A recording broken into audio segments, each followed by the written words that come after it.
И здравейте хора, аз съм Костадин Венетиев и днес ще ви покажа как да си свалите Minecraft Pocket Edition за телефон Android. Нали, тя в Google Play е платена, но днес ще ви покажа как да си я свалите безплатно. И първо ви трябва една програмка. Тя се нарича Aptoide. Ето е Aptoide. И малко ми бъгва телефона, за това извинявайте.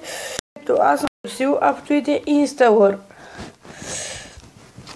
И ето го това, което трябва да влезе. И оттам да инсталирате Aptoide.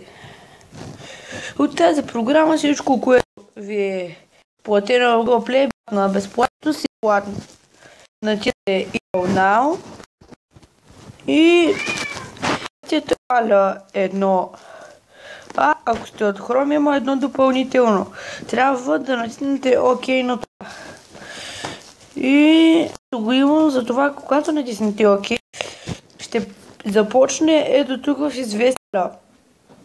И това на мен не ми се сваля, това ми е. Опитах се да изпратя клипче на един приятел, но не се получи чрез Bluetooth и за това го имам. Сега, когато ви свали програмката, влезете в нея. Тя ще ви е в менюто в началото, но вие може да се изкажете на началният екран.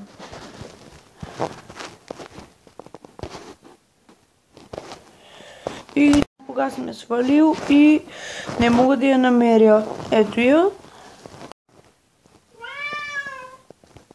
Извинявайте за това мялкане, това е котката ми. Но на мен тук ми иска апдейт на програмата, но аз не го свалям. И вие не сваляте, когато ви иска. Защото една стара версия, друга по-нова, няма нови игри. Ако няма в тази версия, в която имате някоя игра, която искате да си свалите, пробвайте да апдейтнете, но не давам гаранция, че ще стане.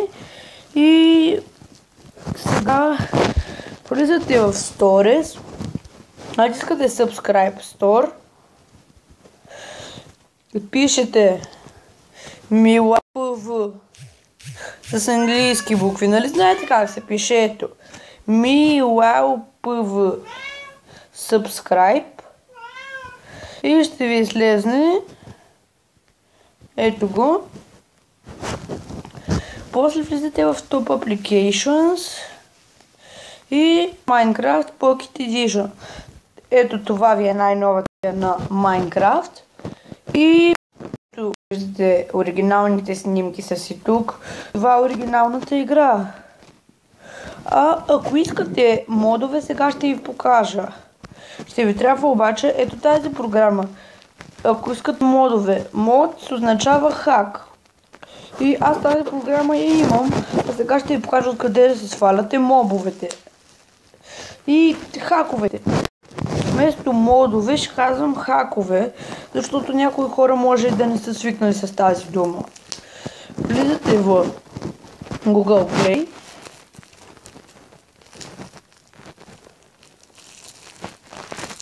Не, ще ви покажа един мод, който е супер як и не ви трябва повече.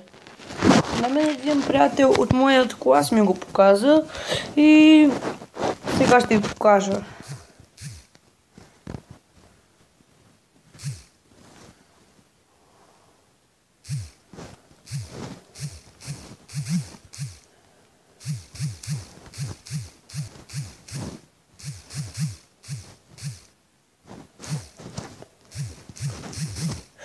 И пишете mod to many items for MKPE и ето го модът.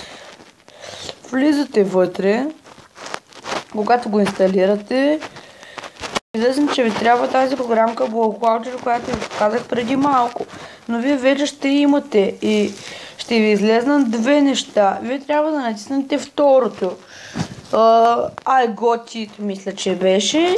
И тогава вече, като влезнете в Minecraft, но когато искате да имате модове, трябва да влизате през програмката, която преди малко свалихте. Но тя е Pro. BlockVoucher, просто за това ви показвам от Aptoide, защото обикновеният BlockVoucher си е безплатен от Google Play, но Pro е много по-хубав и то е ясно, защото е Pro.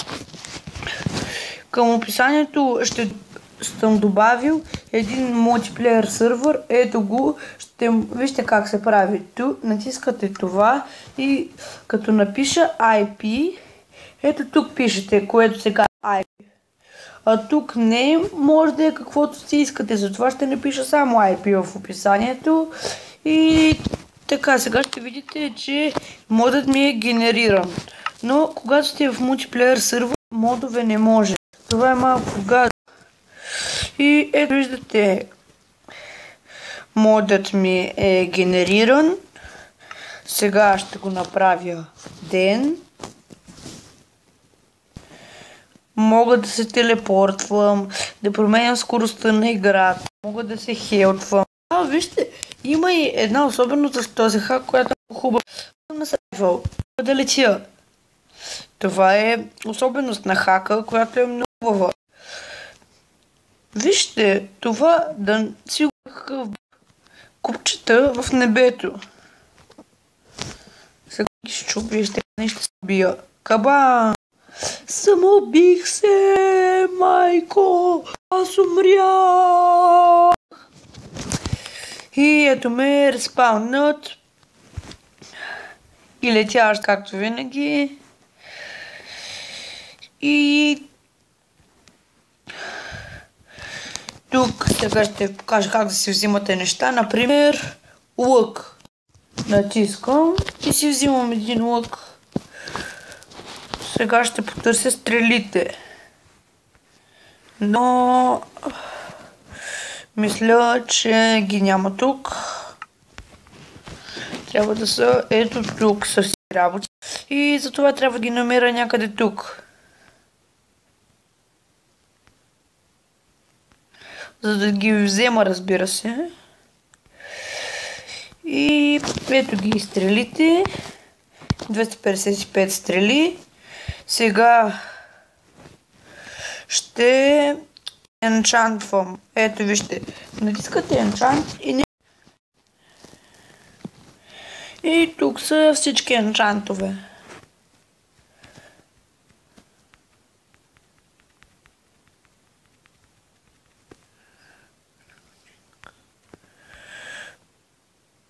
Може да енчантвате колко си искате.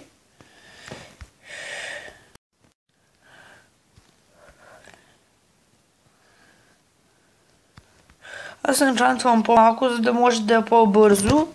И ето, гледайте сега. Енчантнат лък. Пиу! Вижте колко надалеч стреля, когато е енчантнат. И стрелата гори. Сега ще оцеля онази. Ще оцеля в ето това дърво. И гледайте. Да видим оцелих ли. Жалко. Сега ще го оцеля от ниско. Гледайте. Ето. Оцелих го. Сега ще убием кравичката, за да може да ни даде неща. Каутриас! Чао, чао, кравички! Оли, колко много неща даде тази кравичка. Чакай да потърсим още да отрепим. Кой ще кажеш, българ? Да отрепим още крави. И да ги трепим. О, ура! И това бях аз, Костадинов. Чао, чао! Чао, чао, чао, чао, чао, чао, чао.